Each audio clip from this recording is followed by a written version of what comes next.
बात करेंगे हम लोग एक्सरसाइज 10th मैथ 10th की एक्सरसाइज 2.1 की बहुपद। जानेंगे आज बहुपद क्या होता है, बहुपद कहते किसे हैं और क्या होता है बहुपद, बहुपद क्या होता है, बहुपद के बारे में पढ़ेंगे और हम लोग जानेंगे।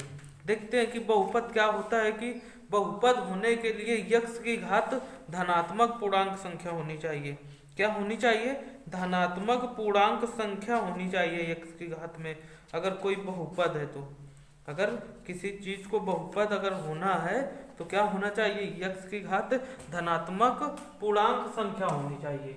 जैसे मान ले देख लेते हैं, धनात्मक पूर्णांक संख्या होनी चाहिए, यानी यक्स की घात कुछ भी हो सकता है, 2 हो सकता है, 3 हो सकता है, 4 हो सकता है, लेकिन क्या होना चाहिए? धनात्मक पूर्णांक संख्या होनी चाहिए। तो वो क्या होता है? बहुपद होता है। उसे क्या कहते हैं? बहुपद कहते हैं। और बहुपद कभी भी परिमेय संख्या नहीं होगी। बहुपद जो होगी वो कभी भी परिमेय संख्या आपकी बहुपद नहीं होगी। जैसे बहुपद कोई एग्जांपल देख लेते हैं, जैसे हमने लिख दिया x² प्लस का 9x प्लस का 20। ये तो द्विघात बहुपद है। कौन सा बहुपद है? ये द्विघाती बहुपद है। अब ये कैसे मालूम पड़ा कि द्विघाती बहुपद है? तो हमने क्या बताया आपको कि यक्स के घात धनात्मक पूर्णांक संख्या। तो देखो यक्स के घात धनात्मक पूर्णांक संख्या कितनी है? 2 है ना। यक्स के घात धनात्मक पूर्णांक संख्या कितनी? 2। तो ये क्या हो गया? दो घाती ये बहुपद हो गया आपका। देख लीजिए, इस तरह से आपको समझना था और इस तरह से करना था। ये कौन सा कितनी घात है? 2 घात है। अगर 3 घातें यहीं पे होती तो क्या हो जाता? त्रिघाती बहुपद। क्या होता? त्रिघाती बहुपद। तो ये इस तरह से आपका, तो इसको क्या लिख लेंगे हम लोग? द्विघाती बहुपद। क्या लिख लेंगे? द्विघाती बहुपद। द्विघाती बहुपद लिख लेंगे इसको। क्या होगा? घात में 2 होंगी। अब बात कर लेते हैं रेखी बहुपद की। क्या होता है? रेखी बहुपद एक होता है, वो क्या होता है? रेखी बहुपद। रेखी बहुपद क्या होता है उसको जानते हैं। देखिए रेखी बहुपद बराबर क्या होता है? ax plus B. यानी कि रेखी बहुपद का मतलब ये होता है कि यक्स की घात क्या होगी? 1 होगी। क्या होगी? 1 होगी। उसे क्या कहेंगे? रेखी बहुपद कहेंगे। और यहाँ पे इसका जो शून्यांक होगा वो क्या होगा? 1। जो इसका शून्यांक होगा रेखी बहुपद का वो क्या होगा? वो 1 होगा। शून्यांक जो होगा वो 1 होगा। किसका? रेखी बहुपद का 1 होता है। शून्यांक रेखी बहुपद का क्या होता है? 1 होता है। अब जैसे यहाँ पर क्या लिख लेंगे? ax बराबर माइनस बी। तो x बराबर क्या हो जाएगा? माइनस बी अपॉन ए। ये निकल आया। ये ऑप्शन में आपको इस तरह से दे देगा कि बताओ रेखी बहुपद कौन सा है, रेखी बहुपद कौन सा है। इस टाइप से ऑप्शन आपको दे सकते हैं। तो हम लोग जानते हैं कि इसका शून्यांक क्या होता है?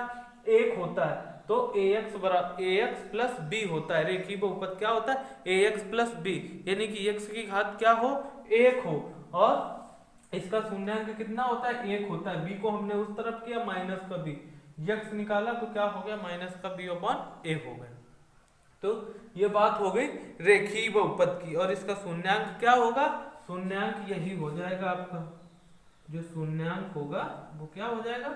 इसको शून्यांक भी कहते हैं। क्या? माइनस बी अपॉन ए। और इसका शून्यांक 1 होता है। अब यहीं पे आ जाए द्विघाती बहुपद। क्या आ जाए? द्विघाती बहुपद। तो देखो द्विघाती बहुपद आपको बता भी रखे हैं, द्विघाती बहुपद आपको बता भी रखे हैं।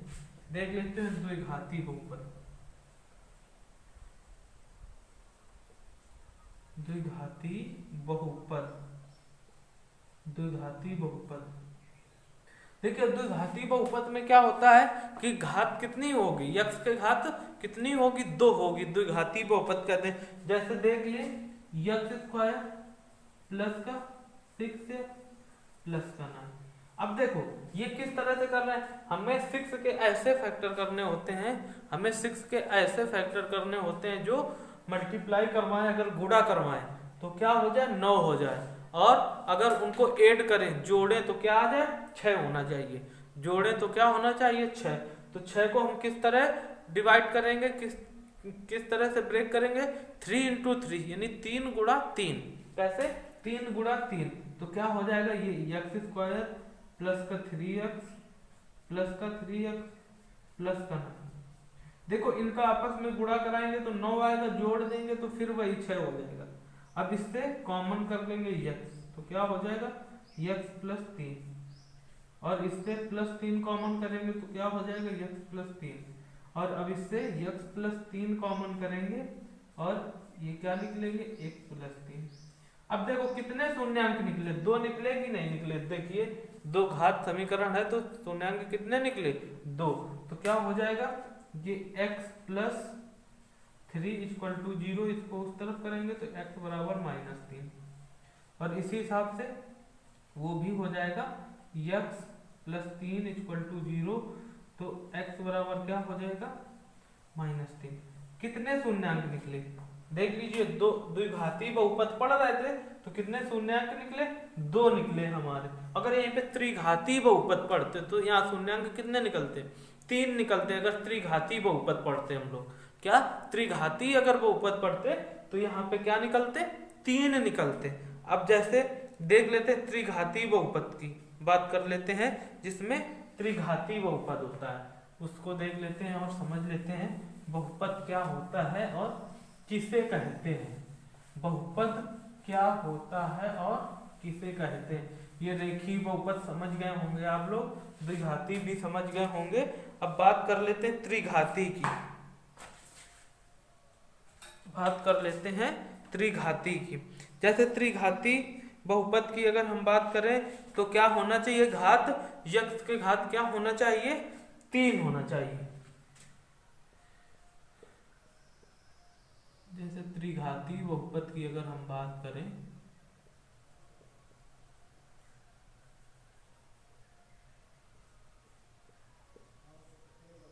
त्रिघाती बहुपद,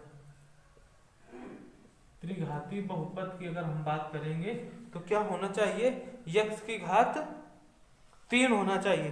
तो इसको कैसे करेंगे, इसको कैसे इक्वेशन देखिए ax³ plus bx² plus cx plus d equal to 0 plus cx। त्रिघाती बहुपद की बात कर रहा है तो ये cx बराबर 0 क्या होना चाहिए ax³ plus bx² plus cx equal to 0। देखिए x के घात कितनी 3, तो देखिए त्रिघाती बहुपद हो गया कि ना हो गया। तो इसके शून्यांक कितने होंगे, इसके शून्यांक 3 होंगे। कितने शून्यांक होंगे 3 होंगे। देख लीजिए और समझ लीजिए कितने शून्यांक होंगे 3 शून्यांक होंगे। अब जैसे द्विघाती बहुपद के शून्यांक देख लेते हैं, कैसे करेंगे, शून्यांक कैसे निकालेंगे और क्या होते हैं यहाँ पे। तो जैसे हमने मान लिया क्या होता है मूल, इसके ये त्रिघाती बहुपद है तो कंपेयर करवाएंगे और आगे अभी सवाल आएंगे अगली एक्सरसाइज में, तो वहां पे इनका सबका यूज होगा। जो अभी हम बता रहे हैं आपको, ये शून्यांक हैं क्या हैं कैसे हैं, ये सब आगे आपको सवालों में यूज होगा। इस वजह से इसको बहुत अच्छे से समझना है आपको कि किस तरह से हम कर पाते हैं। जैसे यहीं पे अगर हम बात करें द्विघाती बहुपद की, तो अब शून्यांक क्या होंगे हमारे, पहले तो शून्यांक की बात करते हैं। तो शून्यांक क्या मानेंगे हम लोग, अल्फा और बीटा। शून्यांक क्या मानेंगे, अल्फा और बीटा, जिनको मूल कहते हैं। क्या कहेंगे, इनको मूल भी कहेंगे, इनको क्या कहेंगे मूल भी कहेंगे और शून्यांक भी कहेंगे। शून्यांक क्या है इसके, अल्फा और बीटा। जैसे ये द्विघात समीकरण की बात कर रहे हैं, यानी कि द्विघात बहुपद की, किस बहुपद की, द्विघात बहुपद की। तो देखिए किस तरह से इसको शून्यांक निकालेंगे। शून्यांक क्या मान लिया हमने, अल्फा और बीटा। अगर ये त्रिघात होता तो क्या मान लेते शून्यांक, गामा मान लेते आगे, लेकिन अभी द्विघात बहुपद की बात कर रहे हैं हम लोग। जैसे एक्स स्क्वायर प्लस का 9x और प्लस का 20। अब देखें हमें 9 को इस तरह से ब्रेक करना है, 9 को इस तरह से ब्रेक करना है कि मल्टीप्लाई जब आपस में इनका गुणा कराएं तो क्या होना चाहिए, जब इनका गुणा कराएं तब होना चाहिए 20, और जब उनको ऐड कर दें, जोड़ दें आपस में, तो क्या होना चाहिए 9x। तो जैसे देखो इनके तो फैक्टर कराएंगे पहले, तो क्या हो जाएगा x प्लस 4x प्लस का 5x प्लस का 20। देख लीजिए, और देखिए इनको जोड़ेंगे जब तो 9 होगा, फिर इनका गुणा कराएंगे तो क्या हो जाएगा 20। अब इसको x कॉमन ले लेते हैं, यहाँ पे x प्लस 4, इससे प्लस का 5 कॉमन करेंगे तो क्या हो जाएगा x प्लस का 4। अब x प्लस 4 कॉमन होगा यहाँ पे, और ये एक कोष्ठ में क्या हो जाएगा x प्लस 5, क्या हो जाएगा एक कोष्ठ में x प्लस 5 हो जाएगा। तो अब देखो यहाँ पे क्या होगा, कैसे करेंगे, यहाँ से एक एक पद ले लेते हैं, इसके इक्वल में 0 होता है सबके। तो देखिए x प्लस 4 इक्वल टू 0, तो अब x को उस तरफ करेंगे तो क्या हो जाएगा ये माइनस का 4, तो ये x का ये निकल आया x बराबर -4, यानी एक शून्यंक क्या हो जाएगा अल्फा बराबर -4, ये क्या हो जाएगा अल्फा बराबर -4, ये पहला शून्यंक हो गया। अब दूसरे शून्यंक की बात करते हैं, x प्लस 5 बराबर 0, x बराबर -5, तो ये दूसरा शून्यंक हो गया, यानी बीटा बराबर क्या लिख लेंगे, बीटा बराबर -5। ये क्या हो गया, ये हमारा दूसरा शून्यंक हो गया। कौन सा शून्यंक हो गया, दूसरा शून्यंक हो गया। देख लीजिए इस तरह से हम लोग निकालेंगे, यहाँ पे लिख लेंगे हम लोग पहला शून्यंक, क्या लिख लेंगे पहला शून्यंक, और ये क्या हो जाएगा दूसरा शून्यंक, दूसरा शून्यंक हो जाएगा, और ये क्या है ये पहला शून्यंक, और पहला शून्यंक हमने माने क्या है अल्फा और बीटा शून्यंक माने, क्या माना है अल्फा और बीटा शून्यंक माना है। यहीं पे जब बहुपद के शून्यंक क्या होते हैं अल्फा और बीटा, शून्यंक क्या होते हैं अल्फा और बीटा, तो हम लोग द्विघात समीकरण में किससे कंपेयर करते हैं ax स्क्वायर प्लस bx और प्लस c से, किससे कंपेयर करेंगे, जब द्विघात बहुपद होगा तो ax plus bx plus c से। ये क्या लिखा है, ये द्विघात बहुपद लिखा है, ये द्विघात बहुपद लिखा है। तो इसी में थोड़े से कुछ फार्मूले होते हैं, उनको देख लेते हैं, समझ लेते हैं। ये इक्वेशन लिखा हुआ है, ये द्विघात बहुपद हमने लिख दिया, क्या ये द्विघात बहुपद लिख दिया हमने, ax square plus bx plus c। तो यहीं पे कुछ इंपॉर्टेंट फार्मूले होते हैं जो अभी हमको आगे जब एक्सरसाइज हल करेंगे बहुपद में तो हमें वहाँ पे इनकी आवश्यकता पड़ेगी, तो इसलिए इनको बहुत अच्छे से समझना है और देखना है। तो हम क्या लिखेंगे, या लिख दीजिए, इनको मूल भी कहते हैं, यानी इनको मूल भी कहते हैं, अल्फा और बीटा को मूल या शून्यंक। तो हम लोग क्या लिखेंगे, पहले शून्यंकों का योगफल, क्या शून्यंकों का योगफल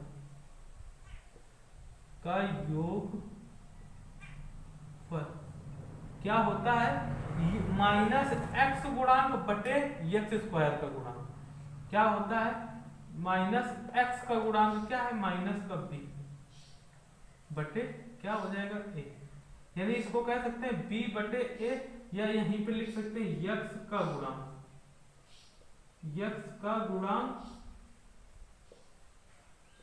बटे x स्क्वायर का गुणांक,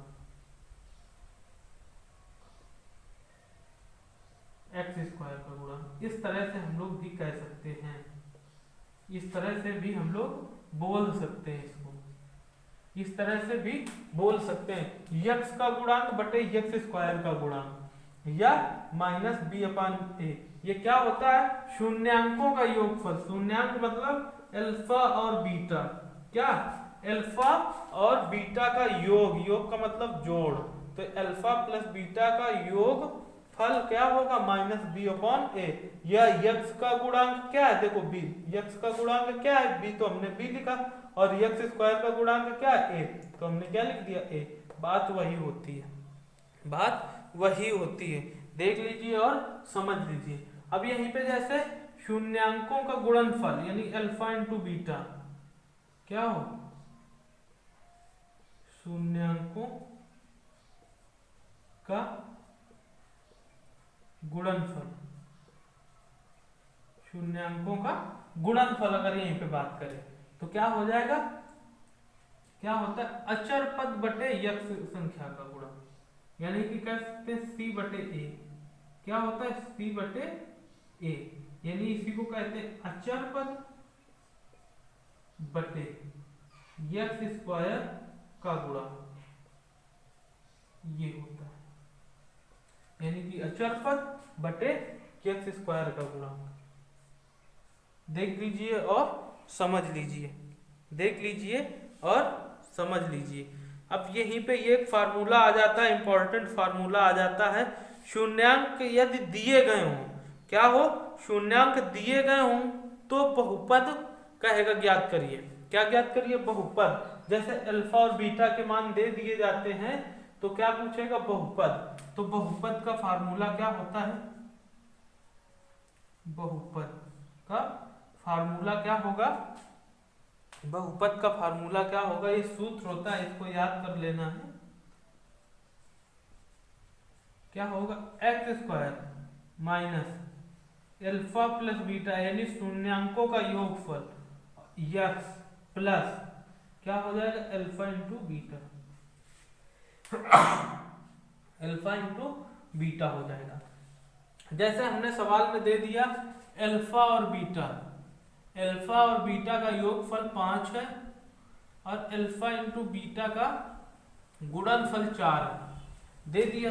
तो हम लोग और पूछ देगा कि द्विघात बहुपद बताओ, इसको द्विघात बहुपद बताओ। तो क्या करेंगे, यहाँ पे यक्स स्क्वायर और माइनस ये क्या है, ये अल्फा और बीटा का प्लस में मान दिया गया यानी योगफल कितना 5, तो ये यहाँ 5x प्लस क्या हो जाएगा अल्फा इंटू बीटा गुणनफल का मान क्या हो जाएगा, यहाँ गुणनफल की जगह पे 4 बराबर 0, ये हो जाएगा हमारा। इस तरह से हमको वैल्यू पुट करनी रहेगी। तो देख लीजिए और समझ लीजिए इसको कि हम लोग किस तरह से ही करेंगे, किस तरह से इन चीजों को समझेंगे और करेंगे आसानी से। देख लीजिए और समझ लीजिए, देख लीजिए इनको और समझ लीजिए, देखिए और समझिए। इसी हिसाब से अब एक्सरसाइज में आते हैं। एक्सरसाइज 2.1, एक्सरसाइज 2.1, एक्सरसाइज 2.1 में आते हैं। अब देखते हैं क्या कहा गया है।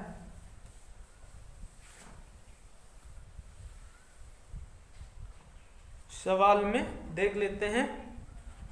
देखिए इसमें कहा गया है, सवाल देखते हैं।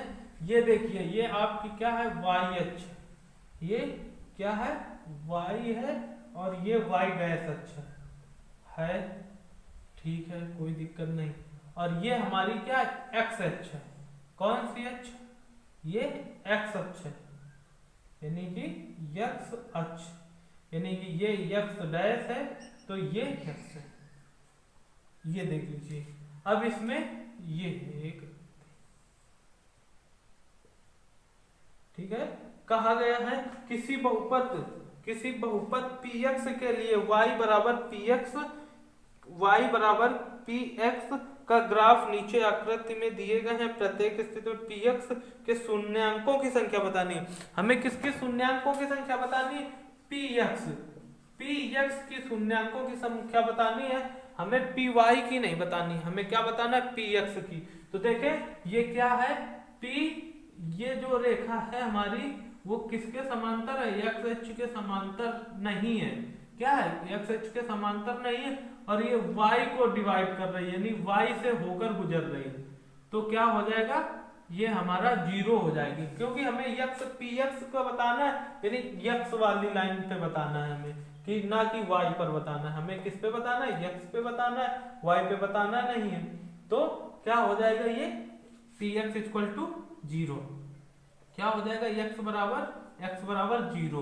बस इस तरह से ही आपको कर देना है, इस तरह से ही आपको कर देना है कि x बराबर 0। ये आपका पहला नंबर था। अब इसी के आगे दूसरे नंबर की बात करेंगे। किस तरह से बना है दूसरा नंबर देख लेते हैं उसको। दूसरे की देखते हैं तो कुछ इस तरह से बना है, वो कुछ इस तरह से बना है, देख लीजिए और समझ लीजिए कि कुछ इस तरह से ही बना है, कुछ ऐसे इस तरह से बना हुआ है, देख लीजिए और समझ लीजिए कुछ इस तरह से बना हुआ है। तो देखिए अब ये क्या है, ये हमारी जो लाइन है वो YH को क्या कर रही है, YH से विभाजित हो रही है, यानी YH से होकर गुजर रही है। लेकिन हमें YH तो बताना नहीं, हमें बताना क्या PX का मान। तो x पे कितनी बार निकली, एक ही बार तो निकली है, x पे कितनी बार निकली, एक बार निकली है, देख लीजिए। तो क्या हो जाएगा ये x इक्वल टू 1, क्या हो जाएगा ये x इक्वल टू 1, x का मान क्या हो जाएगा 1 हो जाएगा, x बराबर क्या 1, यानी x बराबर ये हमारा हो जाएगा 1। क्यों 1 हो जाएगा, क्योंकि एक बार ही निकली है, ये x बराबर 1 हमारा ये फाइनल आंसर हो गया। x बराबर क्या हो गया 1 हमारा फाइनल आंसर हो गया। यहीं पे अब अगले सवाल की बात करते हैं। यहीं पे अगले सवाल की अगर हम लोग बात कर लें तो किस तरह से करेंगे, देख लीजिए उसको भी, देख लीजिए उसको भी, देख लीजिए उसको भी किस तरह से करेंगे। और अगला सवाल क्या दिया गया, अगला सवाल कुछ इस तरह से दिया गया, अगला सवाल कुछ इस तरह से दिया गया है, इस तरह से अगला सवाल कुछ इस तरह से दिया गया। तो हमें अब क्या बताना है, हमें क्या बताना है, हमें तो XH बताना है ना। अगला सवाल कुछ इस तरह से दिया गया है, तो हमें क्या बताना है, हमें XH बताना है। तो अब XH बताना है हमें, तो देखो क्या हो जाएगा, x बराबर 3 हो जाएगा। पूछो कैसे, एक तो ये x निकले रेखा गुजरी हमारी यहाँ से, फिर ये यहाँ नीचे आई, फिर ऊपर गई, तो x बराबर हमारा हो जाएगा 3, x बराबर क्या हो जाएगा 3 हो जाएगा। अब देख लेते हैं दूसरा, अगला सवाल देख लेते हैं।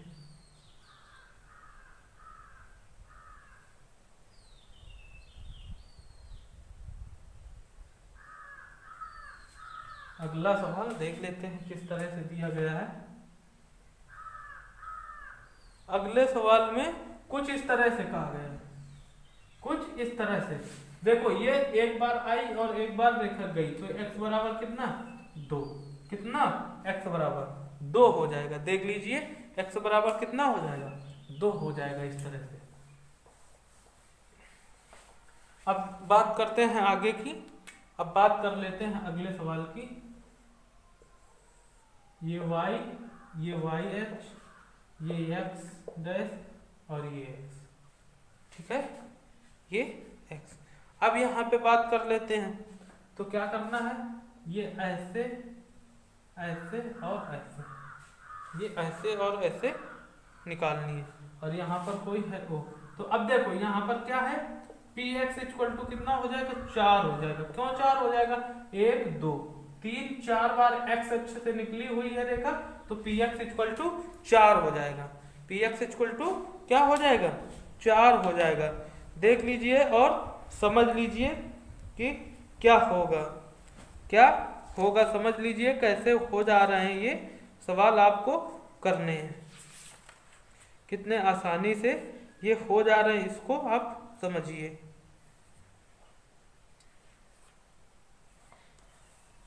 इसको आप समझिए। अगला सवाल देख लेते हैं, अगला क्या कहा गया है, आगे देख लेते हैं।